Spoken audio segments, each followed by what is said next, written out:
Hi guys, this is me Rahim Gola. आज हम जिस ड्रामे का रिव्यू कर रहे हैं वो है राजा लंदन का। राजा लंदन ड्रामा चल रहा है, ठीक है। मैं इसे देख रहा हूँ ड्रामा, लेकिन मुझे ख़ास कुछ पसंद नहीं आ रहा। पसंद इस वजह से नहीं आ रहा, स्टोरी अच्छी है, ठीक है, स्टोरी अच्छी है और समझ भी आ रही है, लेकिन स्टोरी इसमें जो एक्टर्स हैं मुझे वो पसंद नहीं है। समझ आफरी मुझे नहीं पसंद।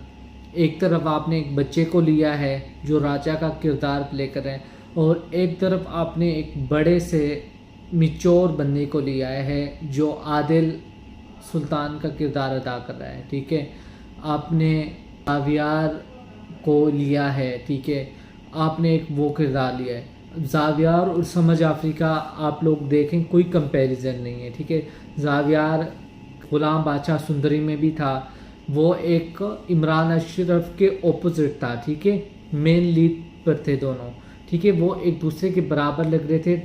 ड्रामा अच्छा भी लग रहा था, स्टोरी भी अच्छी लग रही थी। ये नहीं लग रहा था कि कौन छोटा है कौन बड़ा है, ठीक है। स्टोरी अच्छी जा रही थी।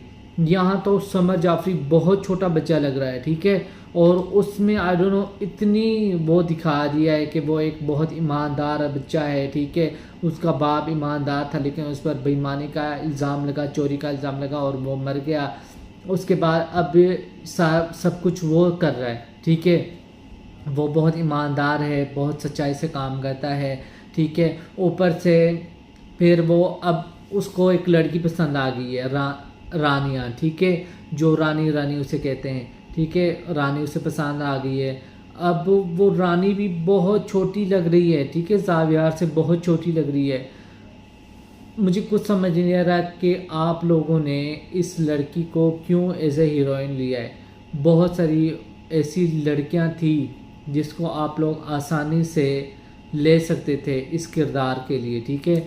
और जावियार के बराबर आ सकती थी, ठीक है, यानी कि उसके हम एज होती तो और मज़ा आता। लेकिन ये लड़की बहुत छोटी है, राजा बहुत छोटा है, ठीक है। और राजा को इतना बड़ा हीरो दिखा दिया है, हर जगह पर वो एक्शन कर रहा है, हर जगह पर लड़ रहा है, हर जगह पर वो रानी को बचा रहा है, हर जगह पर वो हीरो बना हुआ है, आदिल सुल्तान को बचा रहा है, ठीक है।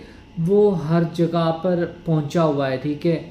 वो अब वो लड़की से ज़्यादा मोहब्बत करने लगा है, और लड़की ने उसे इजहार कर दिया कि भाई अगर तुम मुझसे मोहब्बत करते हो तो मुझे बताओ, ठीक है। ऊपर से अब आदिल सुल्तान ने रानिया से मंगनी कर ली है। उसने कहा मेरा बाप चाहता था कि इस लड़की के साथ तुम मंगनी करो, तो मैं भी यही चाहूँगा कि मेरी मंगनी और मेरी शादी इस लड़की के साथ हो। हालांकि उसके बाप का मर्डर भी उसके अपने सगे कज़न ने करवाया, ठीक है। उसकी जो ताई है वो एक सांप है, उसका कज़न जो एक सांप है, ठीक है। और वो इतना अंधा हो चुका है, उसे कुछ भी समझ नहीं आ रहा, ठीक है। वैसे तो हर जगह पहुंच जाता है, हर जलसे में पहुंच जाता है, राजा उसे पहुंचा देता है, लेकिन उसे अपने बगल में जो उसके सांप है, आस्तीन के सांप, उसे वो नज़र नहीं आ रहे, ठीक है। जो उसका कज़न है, हालांकि वो उसी शदीद नफ़रत से देखता है, जो भी मशवरा करता है ये वो सब कुछ। हालांकि कम से कम उसका एक जो बकौल उसके कि उसके बाप ने बहुत अच्छे काम किए हैं और वो उसी काम को कंटिन्यू करने आया है, ठीक है।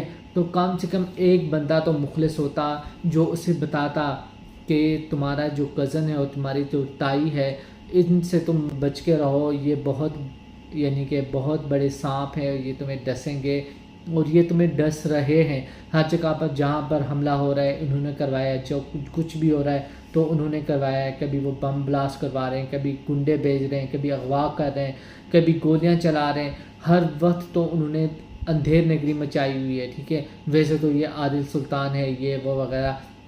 अब उसने रानिया का जो बॉडीगार्ड जो बनाया उसे राजा को ही बना दिया है। हालांकि राजा उस लड़की में इंटरेस्टेड था, वो लड़की को पसंद करता है। अब उन दोनों की मंगनी हो गई है, राजा की बहन की शादी है, वो लड़की वहाँ पर पहुँची हुई है हर जगह। इस वाले एपिसोड में बम ब्लास्ट का एक बहुत बड़ा सीन हुआ था जहाँ पर पुल गिरती है, ठीक है।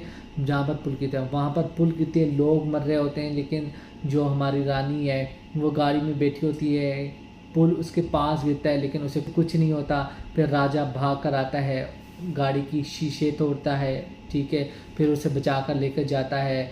फिर वो बेचारी थोड़ी सी ज़ख्मी होती है। पुल का बहुत बड़ा यानी कि एक बड़ा वाक़या हो जाता है, और ये जो प्रोजेक्ट था ये सब ना आदिल के अंडर में था ये प्रोजेक्ट, ठीक है। तो सब लोग उस पर सवाल उठाते हैं कि ये मटेरियल अच्छा नहीं था, ये कैसे हो गया, ये कैसे हो गया, इतनी जानें ज़ाया हो गई, ये वो वगैरह, ठीक है। हालांकि ये एक सड़क के पास ही एक पुल था जो गिरा है, ठीक है। और उसमें उन्हें दिखाया कि कुछ ही मज़दूर जो हैं उनकी डेथ हुई है, मरे हैं, और कुछ ज़ख्मी हुए। हालांकि इतना बड़ा नुकसान हो गया, गाड़ियों पर गिरे, लोग मरे, ठीक है। रानिया से उन्होंने नहीं पूछा कि रानिया तुम्हें क्या हुआ है, गाड़ी कहाँ गई, ये वो वाला सीन उन्होंने कट कर दिया। उधर से दिखा दिया कि राजा की बहन की शादी है और रानिया वहाँ पहुँची हुई है, और रानिया ने जाकर राजा को रोका, उससे कहा तुम्हारे दिल में क्या है, मुझे बताओ, तुम्हारे दिल के अंदर क्या है, मुझे आज तुम बता कर ही रहोगे, इजहार करके ही रहो। तो फिर उसने फाइनली बता दिया, उसने कहा कि मेरे दिल में तुम हो, मैं तुमसे मोहब्बत करता हूँ, हमारे दरमियाना औकात का फ़र्क है, तुम्हारी औकात ज़्यादा है, मेरी कम है, तो मैं तुमसे मोहब्बत कैसे कर सकता हूँ, हालांकि तुम्हें पता भी है। रानिया को आई डोंट नो क्या दिखाया है, राजा में क्या है, वो एक गरीब मिडिल क्लास लड़का है, ठीक है। और जो आदिल सुल्तान है एक रिच फैमिली, हैंडसम गाय, ठीक है, बहुत खूबसूरत, हैंडसम, रिच, अमीर, सियासतदान, सब क्वालिटीज़ तो हैं उसमें, फिर भी वो राजा के पीछे है कि राजा राजा मैं तुमसे ज़्यादा मोहब्बत करती हूँ। मेरे नज़दीक ड्रामा स्टोरी बहुत अच्छी है, ठीक है, समझ भी आ रही है और मज़ा भी आ रहा है, ठीक है। लेकिन इनमें जो किरदार है ख़ास और राजा और रानी का किरदार मुझे इतना इरिटेट करता है कि मैं क्या बताऊं। ये किसी और ड्रामे में होते हैं ना, अगर इस तरह के कोई सीन दिखाते तो हम कहते हैं यार ये बच्चों को क्या दिखा रहे हैं, बच्चे क्या दिखा रहे हैं, बच्चों को क्या दिखा रहे हैं। ये बच्चे ही हैं, आई एम सॉरी, ये बच्चे ही हैं, ठीक है। एक तरफ से आप लोगों ने जावियार को लिया, दूसरी तरफ आपने समा जाफरी और एक छोटी सी बच्ची को ले लिया है, ठीक है। वो बच्ची लग रही है, हालांकि वो इतनी मिच्योर नहीं लिख रही। हमारी इंडस्ट्री में बहुत सारी ऐसी मिच्योर लड़कियां हैं जो रानिया के किरदार अदा कर सकते थे, जो राजा के किरदार और लोग अदा कर सकते थे, ऐसे लड़के मौजूद थे। लेकिन फिर भी आप लोगों ने समा जाफरी को लिया और आई डोंट नो क्या दिखाना चाहते हैं। ड्रामा दिलचस्प है, मैं देख रहा हूँ। आप लोगों को कैसा लग रहा है, आप लोगों को मेरा पॉइंट समझ आ रहा है कि नहीं, आप लोग मेरी इस पॉइंट से एग्री करते हैं कि नहीं। आप लोगों ने अपना फीडबैक मुझे लाजमी देना और मेरे चैनल को सब्सक्राइब करें, लाइक करें, वो घंटी के निशान को दबाना ना बने, ताकि मेरी हर वीडियो आपको एक टाइमली अंदाज में मिल सके। मिलते हैं एक नई वीडियो में, ओके, खुदा हाफिज़।